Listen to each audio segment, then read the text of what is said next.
안녕하세요. 저는 서울 W내과 원장 정성욱입니다. 제 전공은 내과 전문이고요. 좀 구체적으로 말씀드리면 소화기 내시경 세부 전문입니다. 오늘 말씀드릴 이야기는 대장 내시경에 대해서 좀 말씀드리도록 하겠습니다.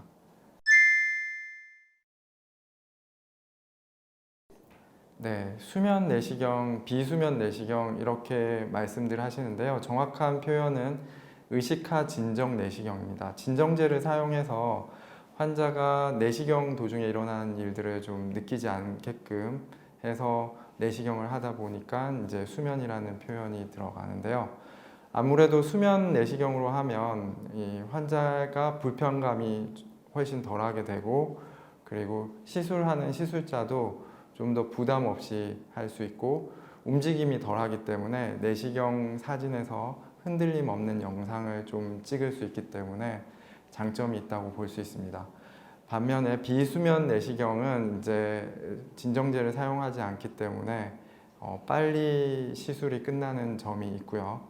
또 진정제에 대한 합병증이 있으신 분들은 의식하 진정 내시경을 사용할 수 없기 때문에 비수면 내시경, 그냥 일반 내시경을 하시는 것이 좋겠습니다.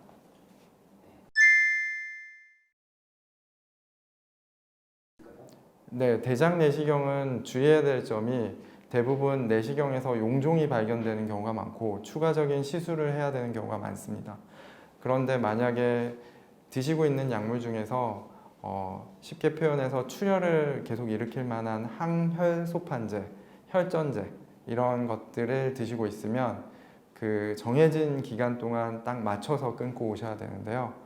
또 이 끊는 날 일수가 예전에 치료 받았을 때 끊었던 날 그대로 계속 가져가는 게 아니라 반드시 시술 방식에 따라 달라질 수 있기 때문에 담당 선생님하고 상의 후에 날짜를 결정해서 중단하고 오시는 게 좋겠습니다.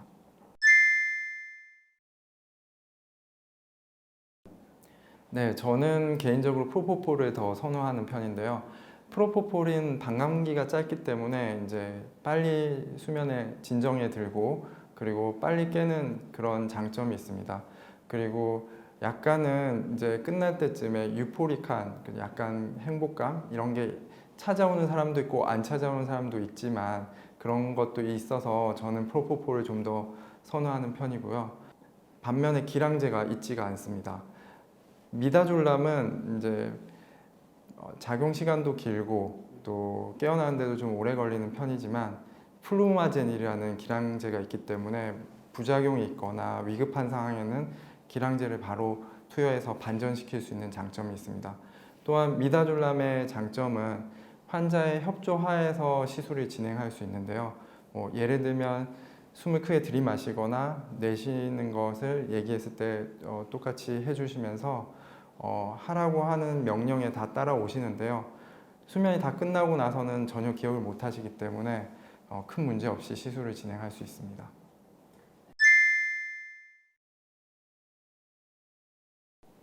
네, 장세정제를 먹을 때 이제 벌컥벌컥 마시거나 성급하게 마시다가 토해버리면 이 약이 충분히 들어가지 않아서 세정이 충분히 안 된다면 검사를 받지 못하는 경우가 발생할 수 있습니다. 그래서 먹을 때 주의해야 될 점은 성급하게 먹지 말고 천천히 나눠서 주어진 시간 안에 충분히 마시는 게 좋습니다. 그리고 제가 장세정제 종류별로 다 먹어봤는데요. 시중에 나왔는 거 다 먹어봤는데 공통점은 맛이 없다는 겁니다. 그래서 비유를 하자면 좀 매우 짠 포카리 스웨트 맛이 나는데요. 그리고 아무리 포카리 스웨트를 좋아하는 사람도 이렇게 벌컥벌컥 마시다 보면 본능적으로 구역질을 하는 경우가 있어서 만만하게 보고 먹다가 토해버려서 장세정이 제대로 잘 안 돼서 검사를 아예 못하는 경우가 있을 수 있습니다.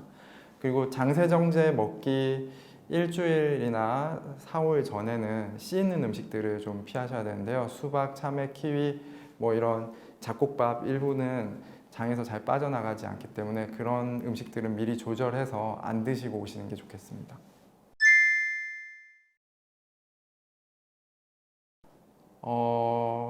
그 일단 크게 두 가지 이유 때문이라고 보시면 될 것 같은데요.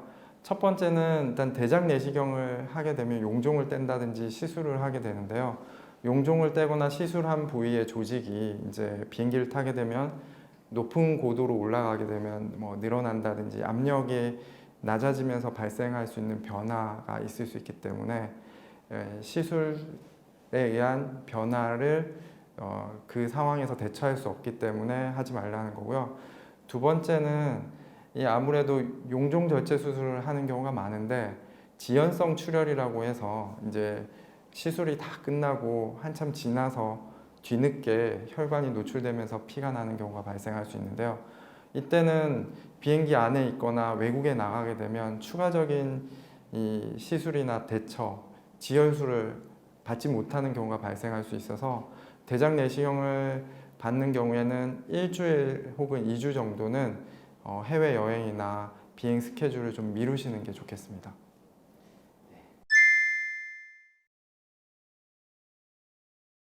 용종이 생각보다 그냥 쉽게 떼고 그냥 자유롭게 행동하면 될 것 같이 생각할 수 있는데 저희 같이 시술하는 입장에서는 용종을 잘못 떼거나 장 자체가 굉장히 어려운 장이었을 경우에는 시술 후 합병증이 있을 수 있기 때문에 합병증에 대한 걱정을 상당히 많이 하는 편입니다. 그래서 용종을 뗀 부위가 뒤늦게 천공이 일어난다든지 출혈이 일어나게 되면 반드시 추가적인 수술이나 시술을 해야 될 수 있기 때문에 용종 뗀 첫날은 굉장히 잘 관찰하셔야 되고 안정을 취하셔야 됩니다.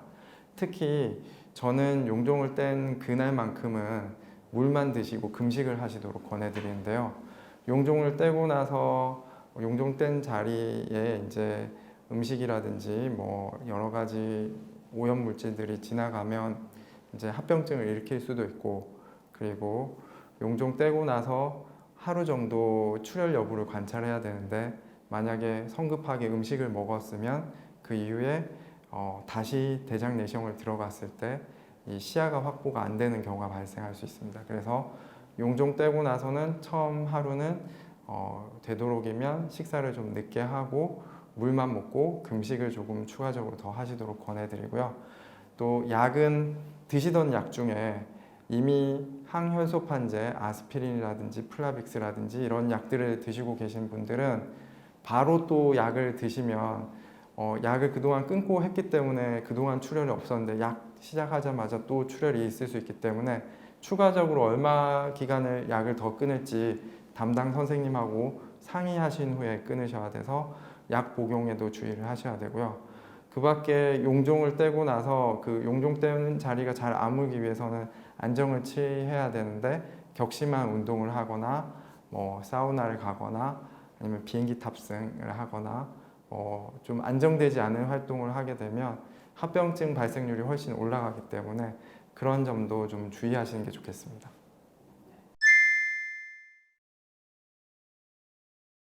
네, 이 부분은 이제 학회에서 정해진 그리고 공식적으로 해야 되는 부분이 있는데요.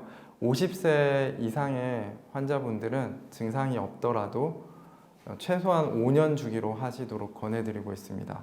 제가 예전에 학생 때 그리고 교과서에는 10년 주기로 하라고 얘기가 돼 있었는데요. 사실 지금 한국 의료 현실에는 맞지 않는 것 같고요. 제가 임상적으로 많이 경험을 해보다 보면 10년 주기로 하는 거는 굉장히 중간에 병변을 놓칠 경우가 많습니다. 그래서 최근에 학회에서나 가이드라인에서는 다 5년을 주기로 바꿔놨고요. 또 제가 또 최근에 본 연구 결과에 따르면 5년 간격으로 하더라도 6%의 환자에서는 병변을 놓치는 경우가 발생할 수도 있기 때문에 3년에서 5년으로 생각하시면 좀 편할 것 같습니다.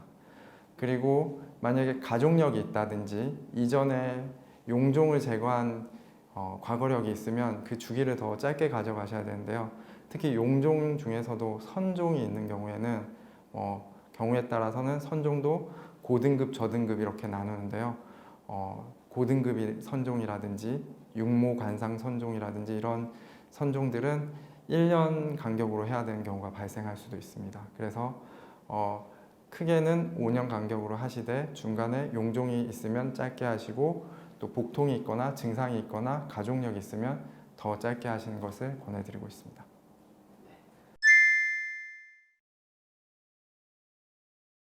저는 가능성이 좀 있다고 보고 있습니다. 왜냐하면 이게 약간 몽롱한 상태에서 본인은 무슨 말을 했는지 모르는데 물어보는 거에 대해서는 솔직하게 답을 하는 경우가 많은 것 같고요.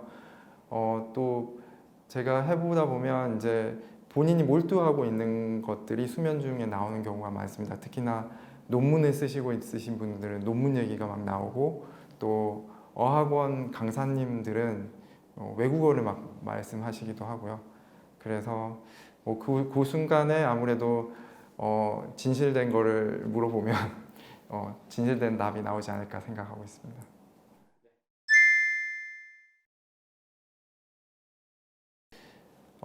위내시경하고 대장내시경은 내시경 받는 입장에서는 비슷해 보이지만 저희 소화기 내과 입장에서는 좀 많이 다르거든요. 특히 대장내시경은 저희가 세부 전문의를 신청을 해서 열심히 수련을 해서 1년간 대장내시경 기술을 습득한 이후에 어느 정도 할 수 있는 능력을 갖고 이제 나오게 되는데요. 그 기간 동안에 내시경 하면서 실패도 하고 좌절하면서 책도 찾아보고 그래서 중간에 루프를 푸는 여러 가지 기술을 써서 들어가는 시술이기 때문에 그냥 넣는다고 다 들어가지 않기 때문에 굉장히 어려운 시술이라는 걸 말씀드리고 싶고요. 또한 그렇게 해서 끝까지 들어간 이후에 어떤 용종을 뗀다든지 이런 작업들은 굉장히 난이도가 있고 어려운 시술이기 때문에 저희가 굉장히 예민하게 시술을 하고 있습니다. 그래서 이 대장 내시경 자체를 너무 쉽게 생각하지 마시고 좀 많이 숙련된 선생님께 찾아가셔서 받으시는 것을 좀 더 권해드리고 있습니다.